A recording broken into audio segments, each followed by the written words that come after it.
महाविकास आघाडीकडून उमेदवारी न दिल्यामुळे काँग्रेस प्रदेश उपाध्यक्ष विशाल पाटील यांनी अखेर सहानुभूतीच्या लाटेवर स्वार होत बंडखोरी करण्याचा एल्गार त्यांनी पुकारला आहे। लोकसभा निवडणुकीसाठी अपक्ष अर्ज दाखल करण्याचा निर्णय त्यांनी कार्यकर्त्यांशी चर्चा करून घेतला। सोमवारी विशाल पाटील यांनी काँग्रेस आणि अपक्ष असे 2 अर्ज दाखल केले आहेत।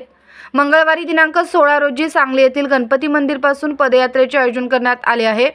एल्गार स्वाभिमानाचा, हुंकार सांगलीचा असा नारा देत विशाल पाटील यांनी बंडासाठी दंड ठोपटले आहेत। तसेच मंगळवारी सकाळी 9:30 वाजता गणपती मंदिरासमोर पदयात्रेसाठी मोठ्या संख्येने उपस्थित राहण्याचे आवाहन त्यांच्या कार्यालयामार्फत करण्यात आले आहे। महाविकास आघाडीने सांगलीची जागा शिवसेना उद्धव बाळासाहेब ठाकरे पक्षाला सोडली आहे, मात्र काँग्रेसने त्यावरील दावा अद्याप सोडलेला नाही। सांगलीतील वस्तुस्थिती तपासून घ्यावी अशी मागणी आमदार विश्वजित कदम यांनी पक्षाकडे पुन्हा एकदा केली आहे।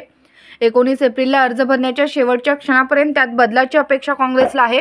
त्यामुळे विशाल पाटील हे काँग्रेस पक्षातर्फेही 1 अर्ज दाखल केले आहेत।